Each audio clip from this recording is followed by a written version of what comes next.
Hello, one and all. Welcome back to more Let's Discuss RWBY. I am the Max View Trades. Joining me, as always, is my friend. I am YourOnlyMate, and I'm here replacing the Pope. Exactly. He really needs to work on his timing. That was a bit of a delay there, buddy, but that's okay. We're here to talk about Volume 5, Chapter 9, A Perfect Storm. Yep, and we're talking about Chapter 9 here. Yes. Because people pointed out in the comments of the last one that we said the wrong chapter. I did. It was me. I said we. I know, but I did it. I made the boo-boos. Either way, let's talk about this episode and the stuff that happens in it. Primarily, yep, let's do that.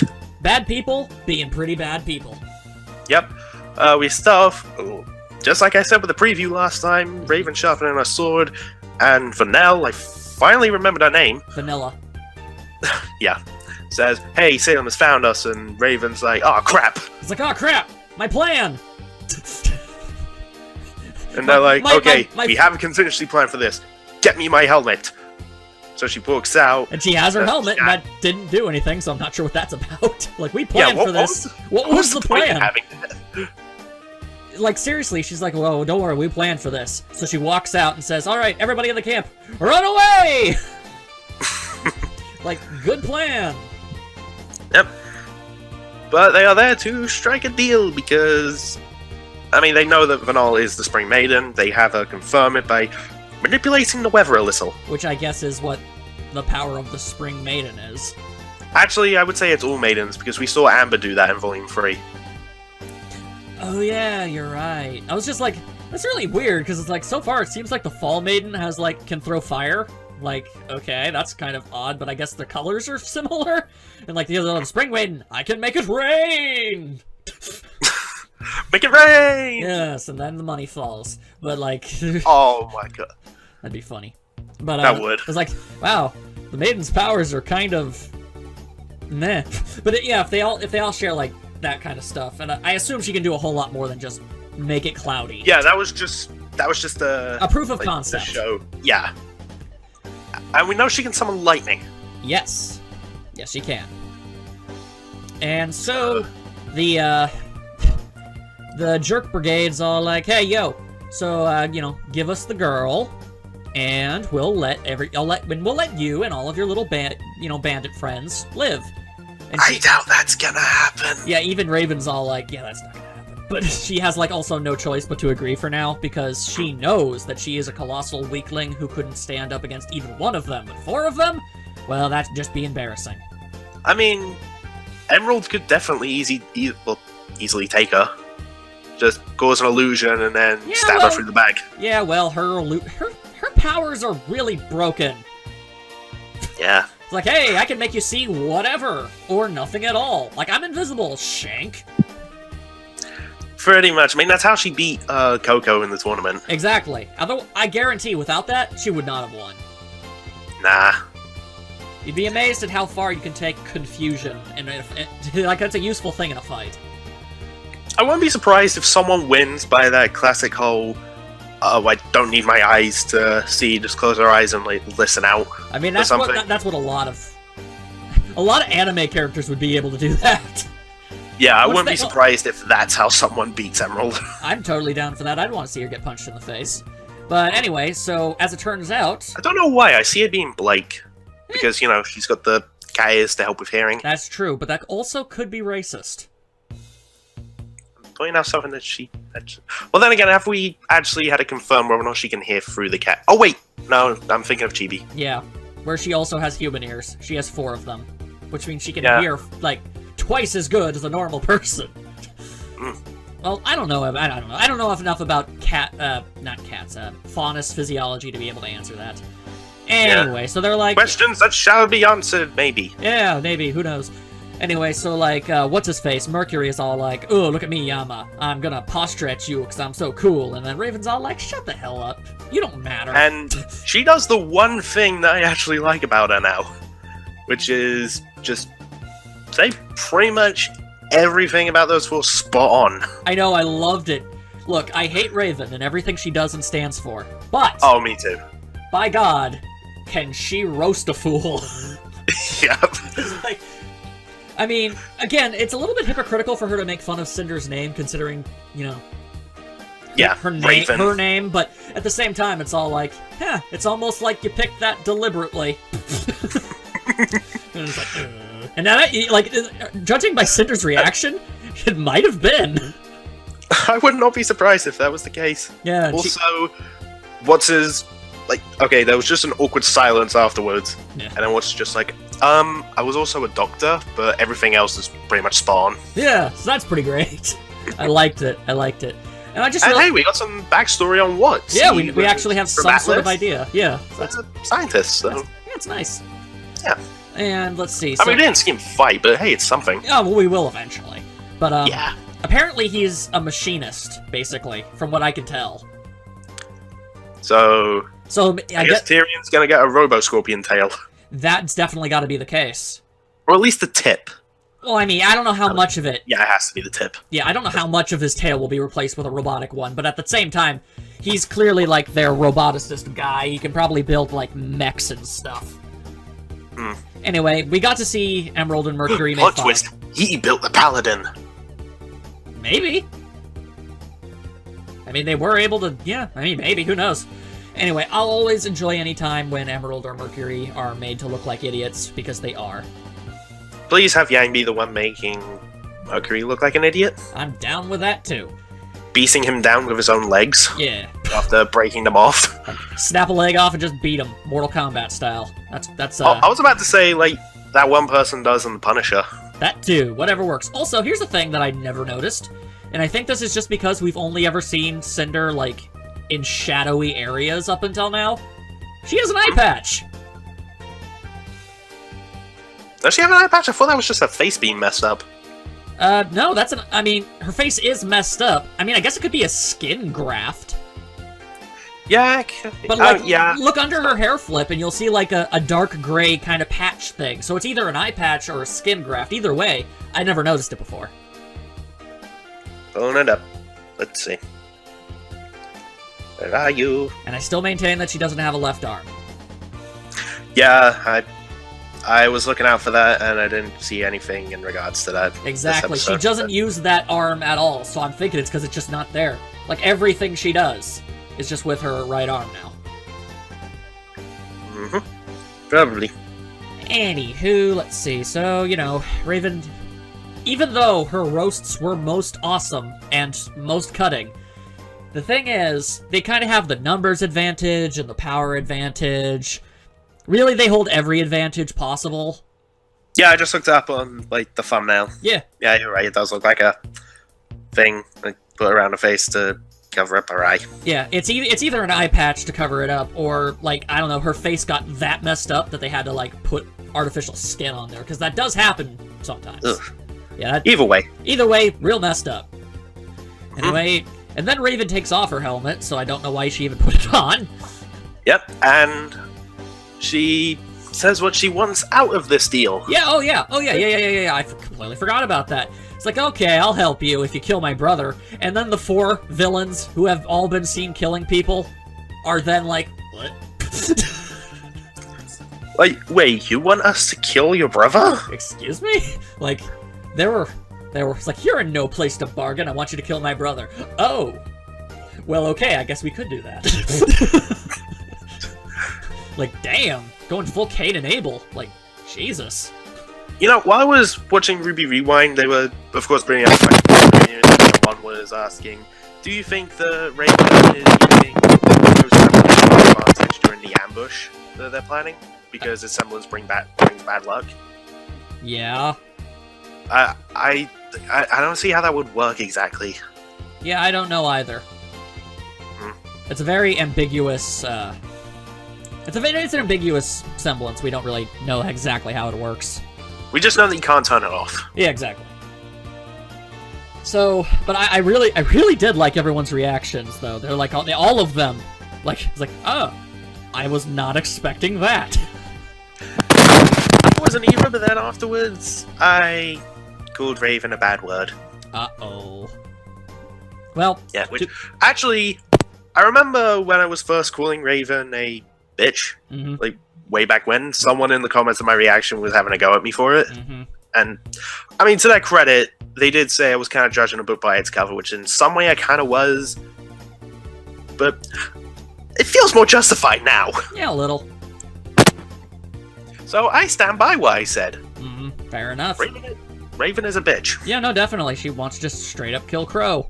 So, and if there's anything this entire scene, this whole scene proves, all those people who think Emerald or Mercury or Cinder or even Raven are going to have an about face and join the good guys, it's not happening. Nah. They are all perfectly content to continue being evil. Some of them might be more, some of them might be more evil than others, but they are all evil. I mean, don't get me wrong, I wouldn't mind Emerald turning good, but then I think the only way that she would is like, yeah, I'm turning good, and oh, I've been stabbed through the back! Yeah, I'm down with that. That's probably the only way it would happen. They call that a heel-face door slam. It also, or a redemption equals death thing. Either way she ends up getting killed, so that's cool.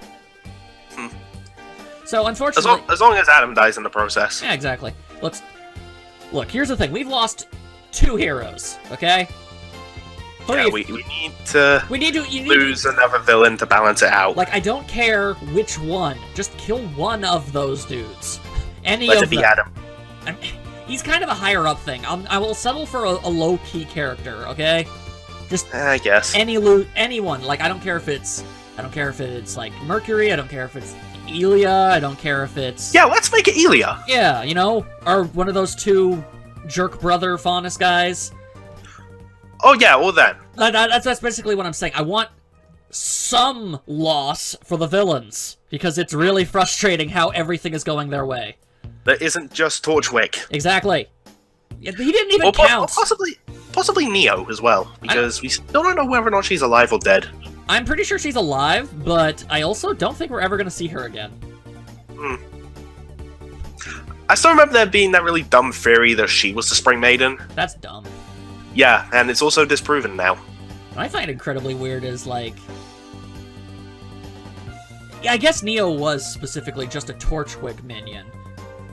But yeah, I just found it weird that, like, I guess nobody really seemed to care whether or not she ever showed up. So, because like they were working together, but I guess they didn't actually like working together, so it didn't really matter.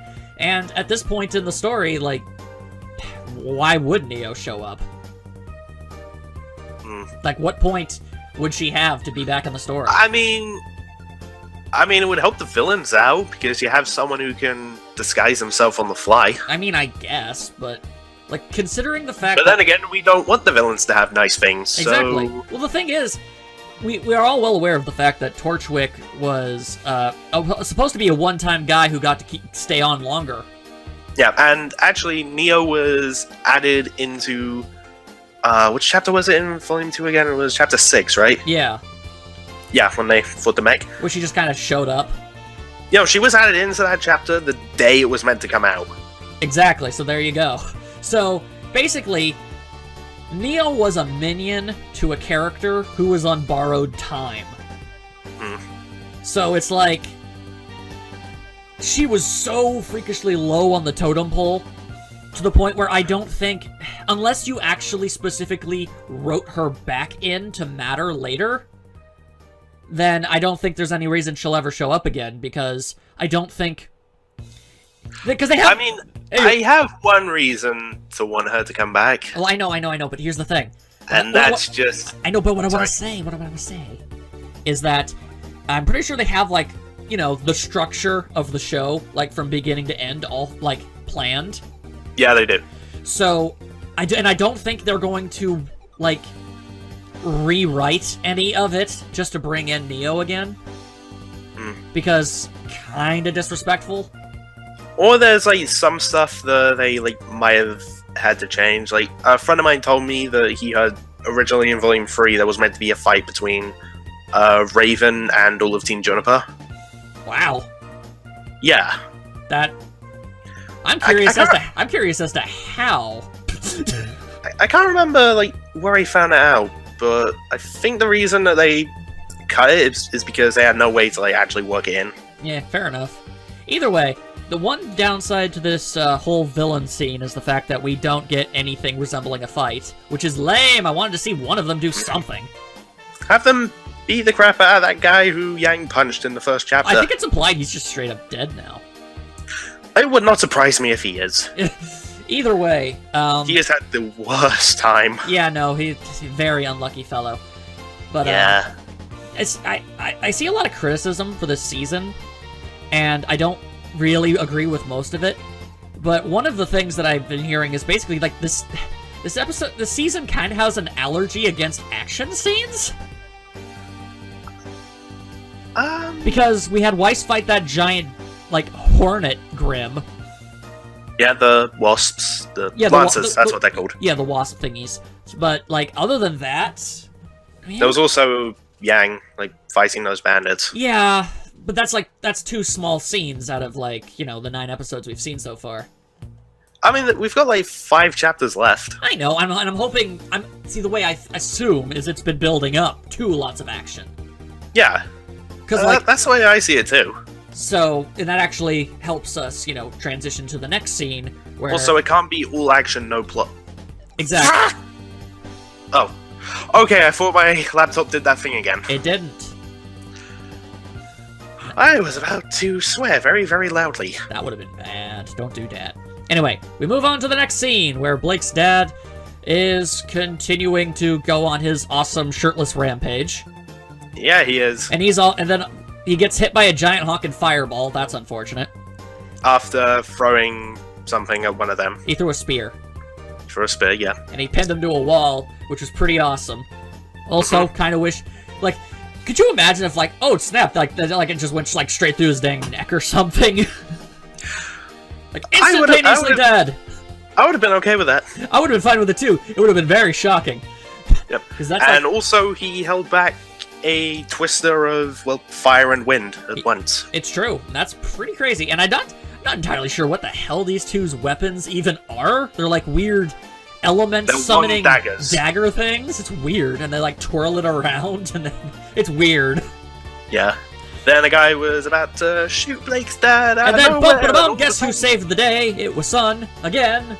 Sun to the rescue! He's kind of developed a habit of doing this at this point, hasn't he? Mm-hmm. It's like, right when someone's really in need of somebody to just show up, it's always him! And, you know, he well, does... if you're in Menagerie, apparently. You don't know. He could teleport somewhere, somehow. Where was he when Weiss needed him? I don't know. Exactly. Well, the point is, Sun jumps in, does his little bow staff thing, and, you know, he helps out, and everything's good. And then Blake shows up.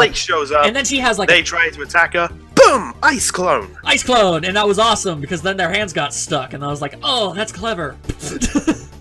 I mean, would it have been a bit more efficient to have it be stone? Yeah. But ice still works. Whatever. The point is, it's a really nice sculpture. The point is... It is. She should go into that business. She'd make a real killing. Indeed. But then again, I see what you did there. Sculpture them herself. Yeah, good for you. Anyway. So, honestly, had one of them not had a fire dagger, I feel like they probably would have been stuck there for a little while. Yeah, they probably would have. Either way. And they got frostbite on their hands. Exactly. So, but then the next thing that happens, and I really like this next part, is like, alright, everyone's there, and we're all gonna fight these dudes. And Blake's all like, yo, where's Mom? He's like, I don't friggin' know. And it's like, dang, we need to take care of these dudes. And he's like, nah, Blake, go find your dang mom. And go find your mother.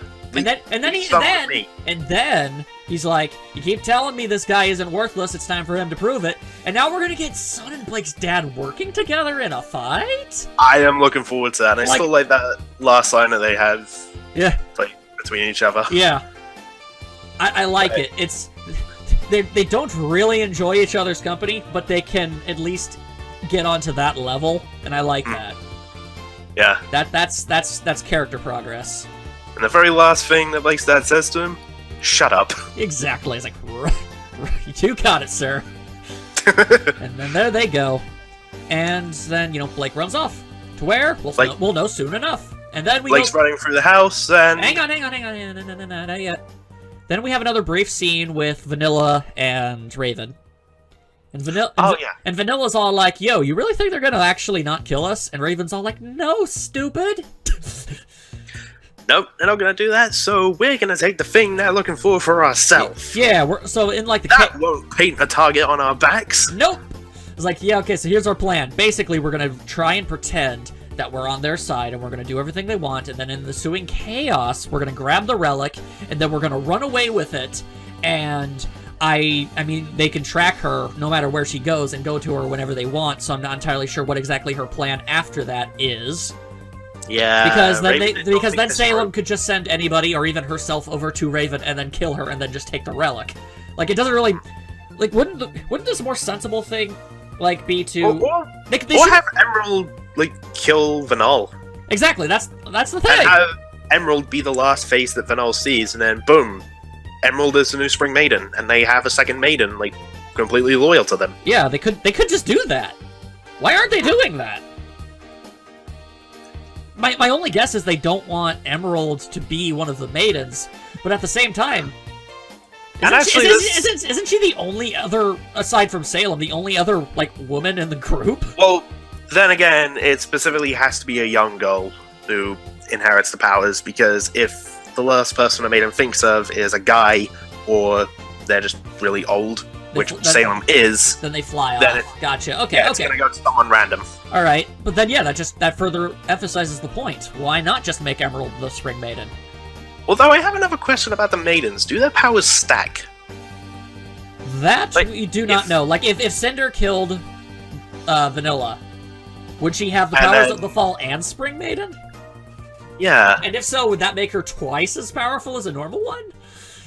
I don't think so. I mean, maybe?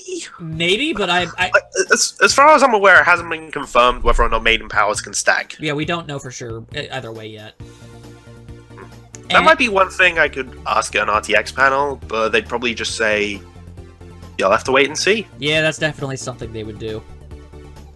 Either ding-dang way, so, you know... Yeah, what I have in mind is way more likely to get answered. Yeah, so anyway, that's Raven's second brilliant plan that's totally not going to fail at all.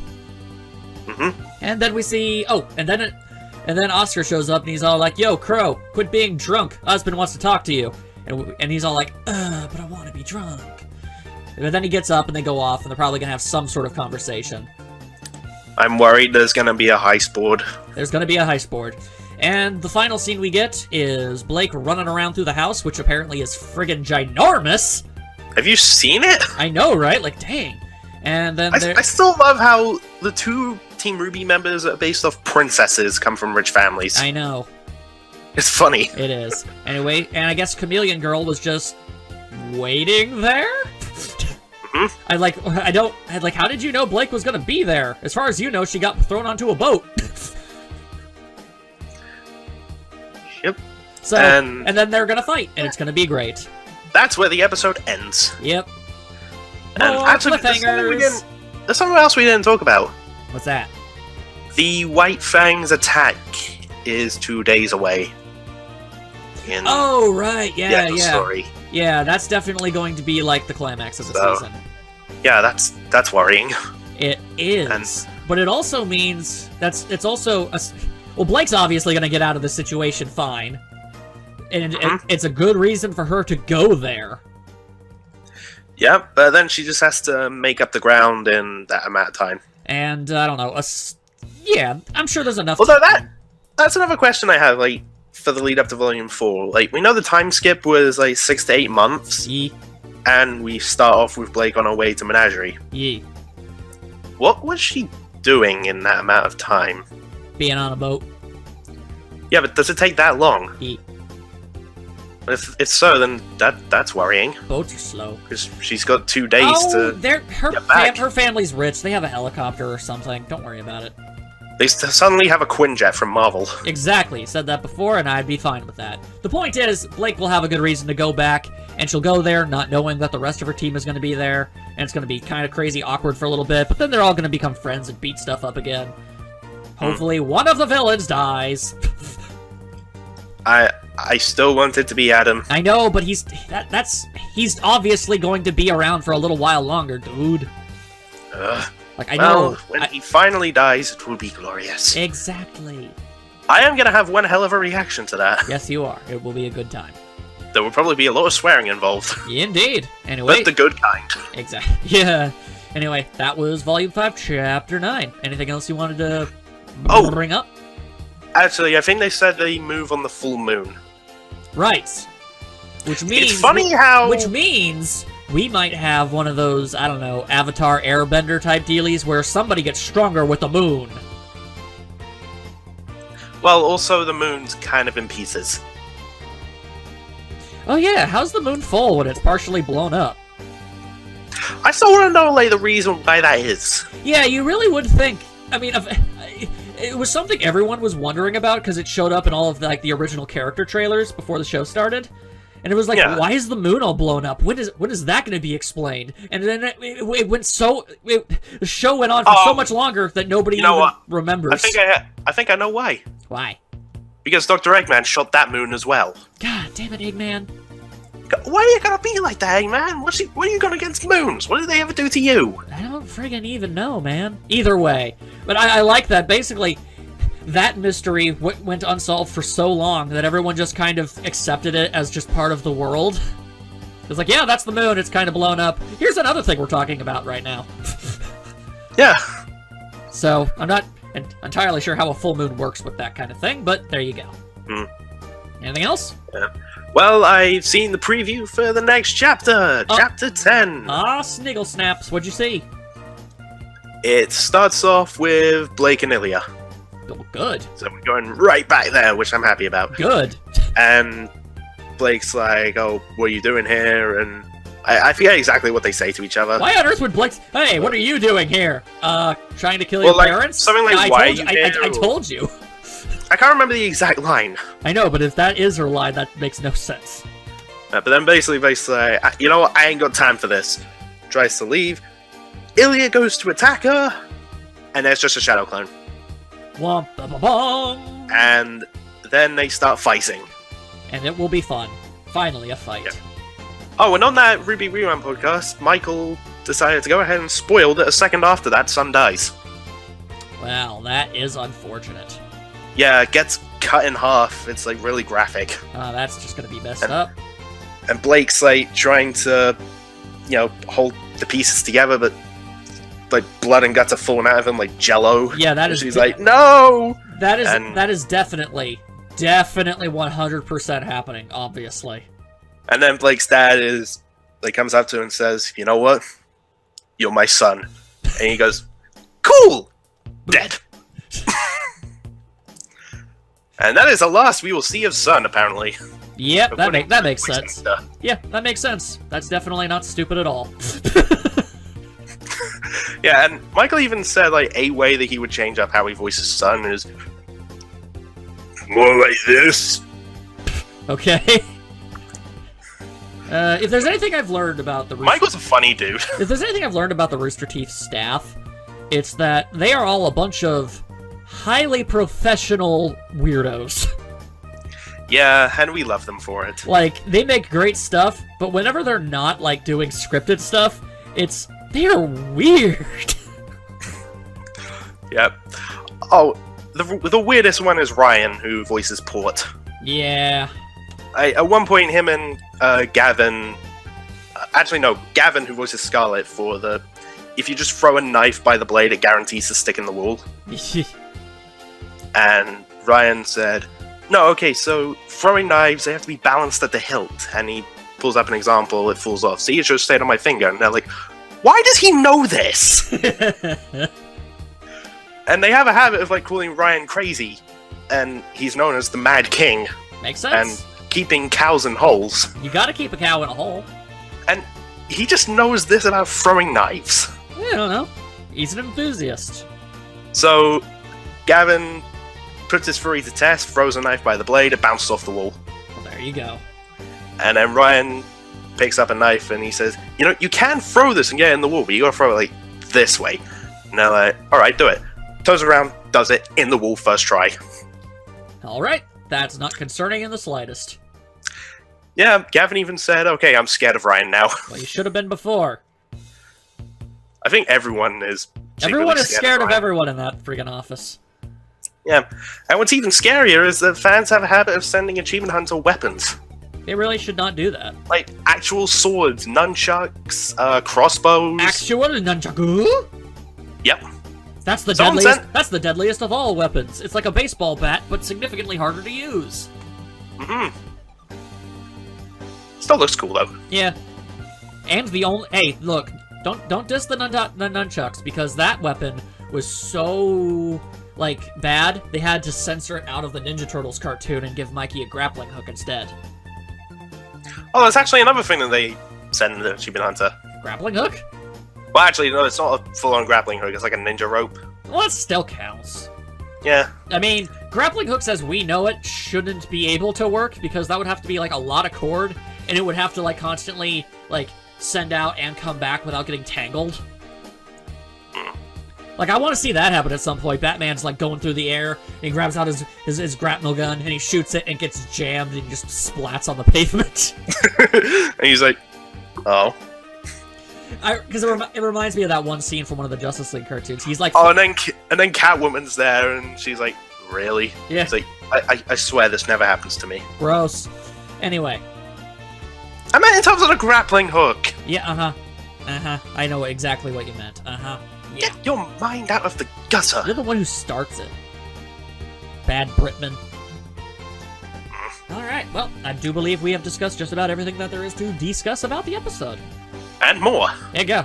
And some esoteric tangents that we went on, because, you know, that's how it is. Yeah, those are always fun. Alright, so I guess that's it then. Pretty much. Alright then, we'll see you next week for the next episode. Hopefully it'll be action-packed and we'll be able to, like, talk about all the cool flips that happen. Blake will kick some ass. Yeah, probably. Hopefully. We can hope. Please. She needs an awesome one-on-one fight. Yeah, she hasn't had really one of those. That she didn't immediately lose. Well, Torchwick. Oh yeah! No, never mind. She has a pretty good record, actually. Actually, you know, she is the only person in the entire series to beat Torchwick single-handedly. That's true. That's weird. Okay. Why did Ruby have so much trouble with him? Because Blake is just that much better. Either that or something about the fact that they were on a plane. Wind. Yeah, maybe. And actually, like anyone who knows me know that Blake is one of the combatants from my Most Wanted Death Battle. Duh. I want that to be listed as one of her feats. Is the only person to single-handedly beat Torchwick. Well, I mean that Nevermore seemed to be able to handle him pretty easily. That was a Griffin. No, right, Griffin. Nom. Yeah. All right, well, hope you guys had fun. See you next time. Bye-bye. Okay. Bye.